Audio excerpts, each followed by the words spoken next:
ನಮಸ್ಕಾರ ಕರ್ನಾಟಕ ವೀಕ್ಷಕರೇ, ಇಂದು ನಮ್ಮ ಟಾಕ್ ವಿತ್ ಹಾಟ್ ಸೀಟ್ ಕಾರ್ಯಕ್ರಮಕ್ಕೆ ಕನ್ನಡದ ಕಣ್ಮಣಿ, ಕನ್ನಡದ ವಾಗ್ಮಿ, ಕನ್ನಡವನ್ನು ಎಲ್ಲೆಡೆಯೂ ಪಸರಿಸುತ್ತಾ ನಮ್ಮ ಜಿಲ್ಲೆಯಿಂದ ಮತ್ತೊಂದು ಜಿಲ್ಲೆಗೂ ಕೂಡ ಕನ್ನಡದ ಬಗ್ಗೆ ತನ್ನ ದೇಶಾಭಿಮಾನ, ಕನ್ನಡಾಭಿಮಾನ ಪಸರಿಸುತ್ತಾ ಬಂದಿರತಕ್ಕಂಥ ನಮ್ಮೆಲ್ಲರ ಮೆಚ್ಚಿನ ಕುಮಾರಿ ಅನುಷಾ ಹಿರೇಮಠ್ ನಮ್ಮ ಈ ಟಾಕ್ ವಿತ್ ಹಾಟ್ ಸೀಟ್ ಕಾರ್ಯಕ್ರಮಕ್ಕೆ ಬಂದಿದ್ದಾರೆ.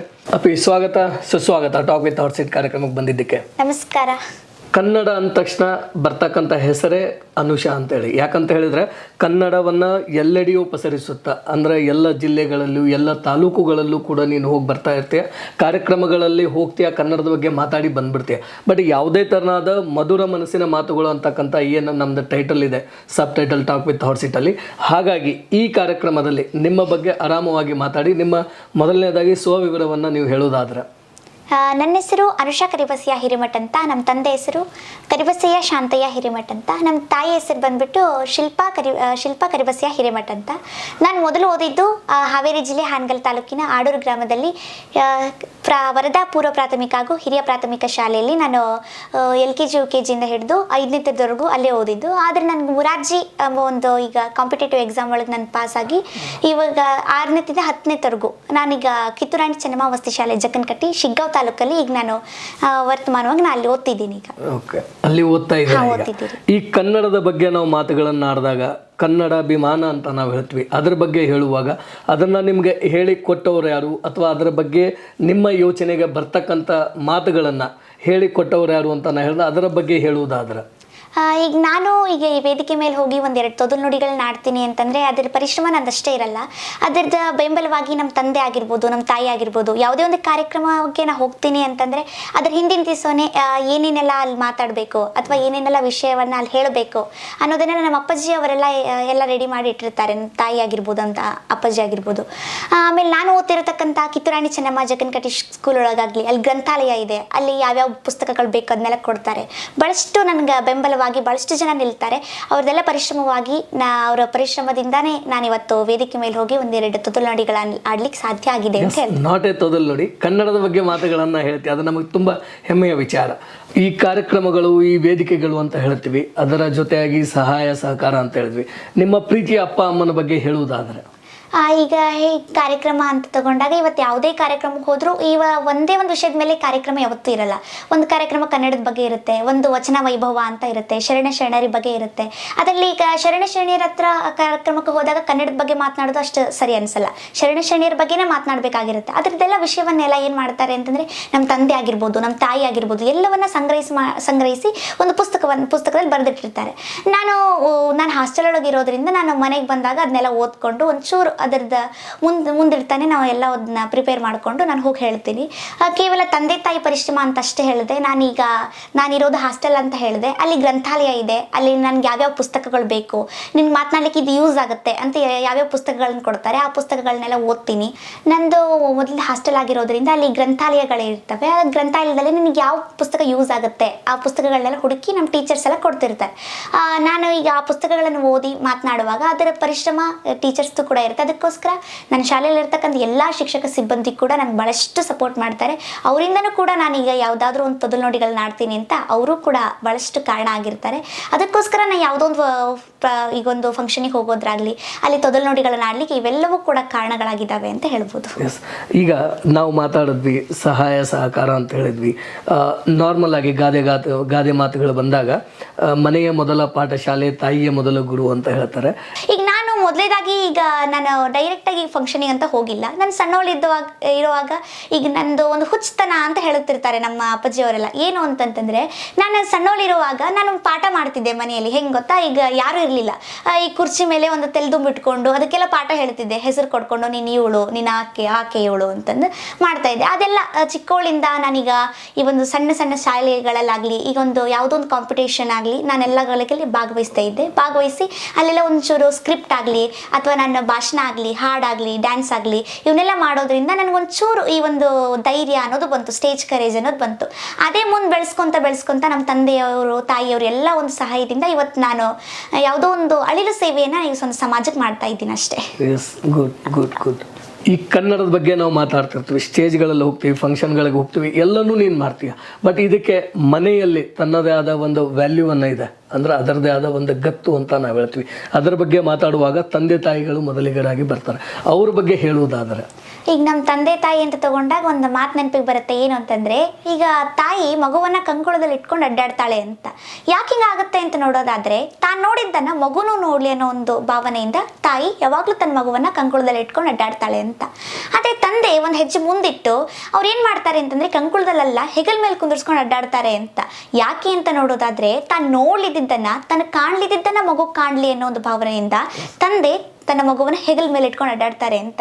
ಹೀಗೆ ನಮ್ಮ ತಂದೆ ನನ್ನ ಒಂದು ಕುಟುಂಬ ಅಂತ ತಗೊಂಡಾಗ, ನಾನು ಅವಾಗ ಸಣ್ಣವಳಿದ್ದಾಗೆಲ್ಲ ಏನು ಮಾಡ್ತಾ ಇದ್ದೆ ಅಂತಂದ್ರೆ, ಹೀಗೆ ನಾನು ಮಾತನಾಡೋದಾಗ್ಲಿ, ನಮ್ಮ ಮನೇಲಿ ಡ್ಯಾನ್ಸ್ ಮಾಡೋದಾಗ್ಲಿ, ಹಾಡು ಹೇಳೋದಾಗ್ಲಿ, ನಮ್ಮ ಅಪ್ಪಾಜಿಯವ್ರ ತೊಡೆ ಮೇಲೆ ಕೂತ್ಕೊಂಡು ಹೇಳಾಕ್ಬಿಡ್ತಿದ್ದೆ. ಏನಾದರೂ ಒಂದು ಕತೆ ಆಗಲಿ, ಏನಾದರೂ ಆಗಲಿ. ನಮ್ಮ ಅಪ್ಪಾಜಿ, ಇಲ್ಲ ನನಗೆ ಸಮಯ ಆಯಿತು, ನಾವು ಹೋಗ್ಬೇಕು, ಈಗ ಹೊರಗೆ ಹೋಗ್ಬೇಕು, ನನ್ನ ಕೆಲಸ ಐತಿ, ಹೋಗ್ಬೇಕಂತಂದ್ರೆ, ಇಲ್ಲ ಇನ್ನೊಂದಿಷ್ಟು ಕೇಳ್ರಿ, ನಂದು ಇನ್ನೊಂದಿಷ್ಟು ಮಾತೈತಿ, ಅದನ್ನ ಕೇಳ್ರಿ ಅಂತ ಹೇಳ್ತಿದ್ದೆ. ಹಠಮಾರಿಯಾಗಿ ಕೂತ್ಕೊಳ್ಳೋದಲ್ಲೇನೆ ಅಂತ ಕೇಳ್ತಾ ಇದ್ದೆ. ಇನ್ನೊಂದೊಂದು ಸೌಭಾಗ್ಯ ಅಂತಾನೆ ಹೇಳ್ಬೋದು. ಬೇರೆಯವ್ರ ಮಕ್ಕಳು ಅಂತ ತಗೊಂಡಾಗ ಅವ್ರಿಗಿಂತ ಅವಕಾಶ ಸಿಗಲ್ಲ. ಅವ್ರ ತಂದೆಯವರಿಗೆ ಅವ್ರದ್ದು ಆದಂತ ಒಂದು ಲೋಕ ಇರುತ್ತೆ, ಮಕ್ಕಳಿಗೆ ಅವ್ರಿಗೊಂದು ಸಮಯನೇ ಇರಲ್ಲ ಮಕ್ಕಳಿಗೆ ಅಂತ. ಆದ್ರೆ ನನ್ನ ಒಂದು ಕುಟುಂಬ ಅಂತಂದಾಗ ನಾನು ಏನ್ ಬೇಕಾದ್ರೂ ಮಾಡ್ಬೋದು, ನನಗೊಂದು ಸ್ವಾತಂತ್ರ್ಯ ಇತ್ತಲ್ಲೇ. ಅವಾಗ ಹೋಗಿ ಏನು ಬೇಕಾದ್ರೂ ಹೇಳ್ತಿದ್ದೆ. ನಮ್ಮ ತಂದೆಯವರು ಬಹಳಷ್ಟು ಪ್ರೀತಿಯಿಂದ ಕುತ್ಕೊಂಡು ಕೇಳ್ತಿದ್ರು. ನಮ್ಮ ತಾಯಿ ಅಂತ ನೋಡೋದಾದ್ರೆ, ಅವ್ರು ಏನಾದ್ರು ರೊಟ್ಟಿ ಉದ್ದುವಾಗ ಹೋಗಿ ರೊಟ್ಟಿ ಹರಿದ್ಬಿಡ್ತಿದ್ವಿ. ಏನಂತಂದ್ರೆ, ನಾನು ಹೇಳೋದನ್ನ ಕೇಳಿಲ್ಲ ಅಂತಂದ್ಮೇಲೆ ನಂಗೆ ಸಿಟ್ಟು ಬಂದ್ಬಿಡ್ತಿತ್ತು. ರೊಟ್ಟಿನ ಹರಿದ್ಬಿಡ್ತಿದ್ದೆ. ನೀ ಯಾಕೆ ಕೇಳ್ತಿಲ್ಲ ನನ್ನ ಮಾತು ಕೇಳು ಫಸ್ಟ್ ನೀನು ಅಂತ. ಹೀಗೆ ಎಲ್ಲ ಒಂದು ತುಂಟಾಟದಿಂದ ನನ್ನ ಬಾಲ್ಯವನ್ನು ನಾನು ಕಳೆದಿದ್ದೀನಿ. ನಮ್ಮ ಅಣ್ಣ ಅಂತ ತಗೊಂಡಾಗ್ಲೂ ಕೂಡ, ಈಗ ಸಾಮಾನ್ಯವಾಗಿ ಅಣ್ಣ ತಂಗಿ ಮೊದಲೇ ಹೇಗೆ ಜಗಳ ಇರುತ್ತೆ, ಹೇಗೆ ಪ್ರೀತಿ ಇರುತ್ತೆ, ಅದೇ ರೀತಿ ನಾನು ಕೂಡ ಈಗಲೂ ಕೂಡ ನಮ್ಮ ಅಣ್ಣನ ಜೊತೆ ಹೊಡೆದಾಡೋದಾಗ್ಲಿ, ನಮ್ಮ ಅಣ್ಣನ ಜೊತೆ ಜಗಳ ಆಡೋದಾಗ್ಲಿ, ಸಣ್ಣ ಪುಟ್ಟ ಒಂದು ಜಗಳ ಆಗಲಿ, ನಮ್ಮ ಅಪ್ಪಾಜಿ ಮತ್ತು ನಮ್ಮ ಅಮ್ಮರ ಜೊತೆ ಜಗಳ ಆಡೋದೆಲ್ಲ ಈಗೂ ಮಾಡ್ತೀನಿ. ಆದರೂ ಕೂಡ ನಮ್ಮ ಅಪ್ಪಾಜಿ ಮತ್ತು ನಮ್ಮ ತಾಯಿ ಅಂತ ತಗೊಂಡಾಗ ಅವರೊಂದು ಪ್ರೀತಿ, ಅವರೊಂದು ವಾತ್ಸಲ್ಯ, ನಾನು ಹಾಸ್ಟೆಲಿಂದ ಮನೆಗೆ ಬಂದ ಮೇಲೆ ಕೊಡುವಂಥ ಒಂದು ಪ್ರೀತಿ, ನನಗೆ ಏನು ಬೇಕೋ ಅದನ್ನು ಮಾಡಿಕೊಡ್ತಾರೆ. ನೀನು ಏನು ಬೇಕು ಕೇಳೋದು ನಾನು ತರಿಸ್ತೀನಿ ಅಂತ ಹಿಂಗೆಲ್ಲ ಪ್ರೀತಿಯನ್ನು ಕೊಡ್ತಾರೆ.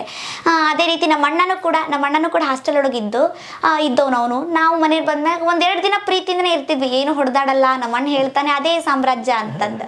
ಆದರೆ ಮತ್ತೆ 3ನೇ ದಿನ 4ನೇ ದಿನ ಬಂದಮೇಲೆ ಇಲ್ಲ, ಜಗಳ, ಅವಾಗಿಂದ ಜಗಳ ಶುರು. ಹಾಗೆ ಸಾಮಾನ್ಯವಾಗಿ ಎಲ್ಲರೂ ಮನೇಲಿ ಹೇಗಿರ್ತಾರೋ ಅದೇ ರೀತಿ ನಾನು ಕೂಡ ಒಂದು ಬಾಲ್ಯವನ್ನು ಕಳೆದಿದ್ದೀನಿ.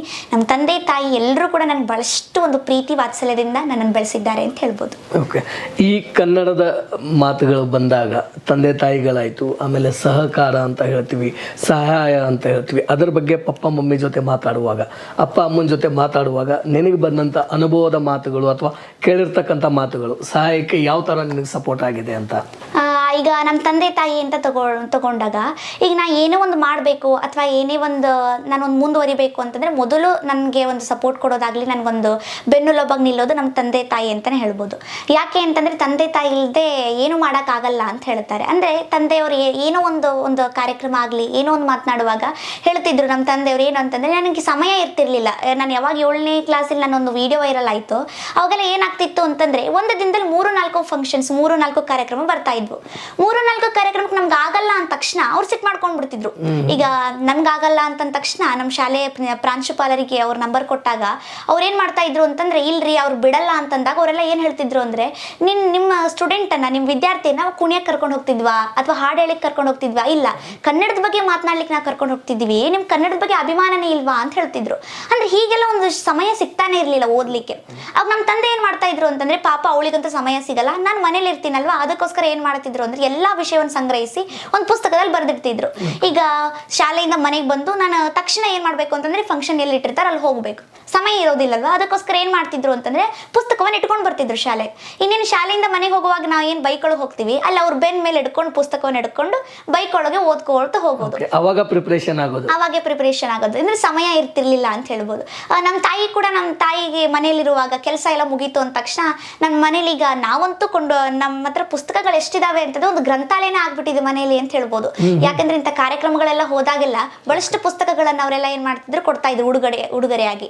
ಅವೆಲ್ಲ ಮನೇಲಿ ಇದ್ದಾಗ ನಮ್ಮಮ್ಮ ಮನೆ ಕೆಲಸ ಎಲ್ಲ ಮುಗಿಸ್ಕೊಂಡು ಒಂಚೂರು ಸಮಯವನ್ನ ಬಿಡು ಮಾಡ್ಕೊಂಡು ಏನ್ ಮಾಡ್ತಾ ಇದ್ರು ಅಂತಂದ್ರೆ, ಪುಸ್ತಕಗಳನ್ನ ಓದಿ ಅಲ್ಲೇ ಏನ್ ಮಾಡ್ತಾ ಇದ್ರು ಅಂತ ಮಾರ್ಕ್ ಮಾಡಿ ಇಡ್ತಾ ಇದ್ರು, ಇದನ್ನ ನನ್ನ ಮಗಳಿಗೆ ಹೈಲೈಟ್ ಉಪಯೋಗ ಪಾಯಿಂಟ್ಸ್. ಉಪಯೋಗ ಆಗುತ್ತೆ ಅಂತ.